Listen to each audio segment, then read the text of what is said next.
Nuclear power প্রজেক্টের দাম upfront অনেক বেশি মনে হলেও ওর যে বিদ্যুৎ উৎপাদন খরচ এটা সাধারণত কয়লা এবং গ্যাস থেকে যে পাওয়ার তৈরি হয় তার থেকে কম খরচ। বাংলাদেশে যে তৈরি হচ্ছে এটা রাশিয়ান প্রযুক্তি দিয়ে VVR-1200 হলো এটার রিঅ্যাক্টর, এবং এটা একটা রাশিয়ান চেরনোবিলের ঘটনা, ফুকুশিমার ঘটনা, এগুলোর পরে যে অভিজ্ঞতার থেকে যে সেফটি মেজারগুলো আসছে, ট্রিপল লেয়ার সেফটি আছে। তো নিরাপত্তার আলোচনায় আজকে যাব না, শুধুমাত্র মূল্যের আলোচনায় যাব। বাংলাদেশে যেটা হচ্ছে সেটা $13.5 বিলিয়ন যদি ধরা হয়, রাফলি ধরা হয়, হয়তো 14 বিলিয়নে গিয়ে দাঁড়াতে পারে, কারণ এর ভিতরে প্রজেক্টটা 8-9 বছর হয়ে গেছে, এর ভিতরে বাংলাদেশের টাকা ডলারের বিপরীতে অবমূল্যায়ন হয়েছে। সো টাকার কম্পোনেন্ট এটার মধ্যে আরও বেড়ে যাবে হয়তো। তো আমি ধরে নেই এটা $13.5 বিলিয়ন, যেখানে সবচেয়ে লেটেস্ট সেম কনফিগারেশন এই VVER-1200 এই প্রযুক্তি দিয়ে ভিয়েতনামে চুক্তি হয়েছে। ধরা হচ্ছে এটার খরচ কমপক্ষে $22 বিলিয়ন হবে। সো বাংলাদেশ থেকে বেশি। এই বেশিটা হওয়ার মূল কারণটা হচ্ছে সময় চলে গেছে, যত সময় চলে যাবে তত খরচ কিন্তু বেড়ে যাবে। আরেকটা বিষয় আছে, এই একই ধরনের প্রযুক্তি দিয়ে যদি চায়নায় তৈরি হয় অথবা ইন্ডিয়ায় তৈরি হয় তখন দেখা যায় যে এর খরচ কম হয়। রাশিয়াতে তো বটেই, মানে রাশিয়াতে যেই খরচ হবে এই পারমাণবিক বিদ্যুৎ কেন্দ্র তৈরি করতে, তার থেকে প্রায় দ্বিগুণ তিনগুণ খরচ বাংলাদেশে হবে। এটা স্বাভাবিক, কারণ রাশিয়াতে এটা অরিজিনেট করছে। আর চায়নাতে যখন এই একই প্রযুক্তি দিয়ে তৈরি করছে তখন দেখা যাচ্ছে যে চায়না নিজেই এর অনেক অংশ পার্টস তৈরি করে দিতে পারছে, বিকজ চায়না হচ্ছে বিশ্বের বড় ম্যানুফ্যাকচারিং হাব। সো তার ব্যাক এন্ডে অনেক কিছু। আর বাংলাদেশে আমরা কোনো কিছুই তৈরি করি না, আমরা এই প্রযুক্তি সম্পর্কে কিছুই জানি না। পুরো টেকনোলজিটা আসছে রাশিয়া থেকে, তারা আমাদের সব যন্ত্রপাতি দিচ্ছে, কনস্ট্রাকশনের কিছু পার্ট লোকালি হচ্ছে, কিন্তু মূল জিনিসগুলো কিন্তু রাশিয়া থেকেই সব আসছে। এবং এটা চালাতে যে প্রশিক্ষণ সেটাও পুরোপুরি কিন্তু বাংলাদেশকে নিতে হচ্ছে, তাই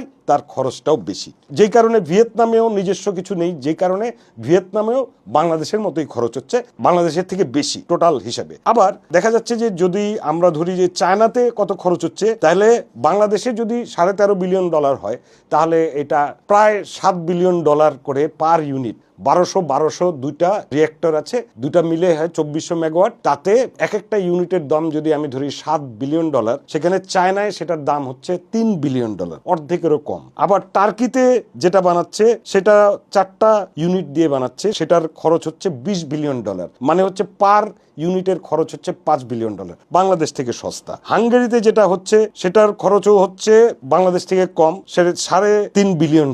আমি যদি একটা টেবিল দেখি তাহলে আপনি আর একটু বুঝতে পারবেন যে পৃথিবীর কোনো কোনো রিজিয়নে নিউক্লিয়ার পাওয়ার প্রজেক্ট তৈরি করতে খরচ কম হয়, আবার কোনো কোনো রিজিয়নে তৈরি করতে বাংলাদেশ থেকেও অনেক বেশি খরচ হয়। সেটা একটা উদাহরণ দেখেন, চায়নার কথা বললাম, ইউএইতে একটা বানাচ্ছে, তারা 5600 মেগাওয়াট তৈরি করছে, $24 বিলিয়ন থেকে $32 বিলিয়ন খরচ করে তৈরি হয়েছে।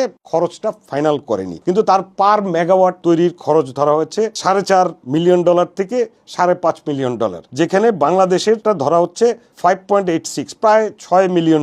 ইজিপ্টে তৈরি হয়েছে, যেটাও বাংলাদেশের মতোই খরচ, তারা 4800 মেগাওয়াট করেছে $28 বিলিয়ন খরচ করে, তার পার মেগাওয়াট খরচ প্রায় $6 মিলিয়ন, বাংলাদেশ থেকে একটু বেশি। টার্কিতে তৈরি হয়েছে $24 বিলিয়ন দিয়ে 4456 মেগাওয়াট, সেটার পার মেগাওয়াট খরচ ধরা হয়েছে 5.5, বাংলাদেশ থেকে একটু কম, কিন্তু কাছাকাছি। এটা কিন্তু বাংলাদেশের মতো ইজিপ্ট এবং টার্কিতে একই প্রযুক্তি দিয়ে তৈরি হয়েছে, খালি সাইজটা একটু ডিফারেন্ট। আবার যদি আপনি কন্টিনেন্ট পার হয়ে যান, ইউরোপ এবং আমেরিকায় যান, তাহলে কি দেখবেন? ফ্রান্সে একটা 1650 মেগাওয়াট বিদ্যুৎ কেন্দ্র তৈরি করছে, যেটার খরচ হচ্ছে $19 বিলিয়ন, বাংলাদেশ থেকে অনেক বেশি, ক্যাপাসিটি কম, এবং তাদের পার মেগাওয়াট কস্ট হচ্ছে $11.6 মিলিয়ন।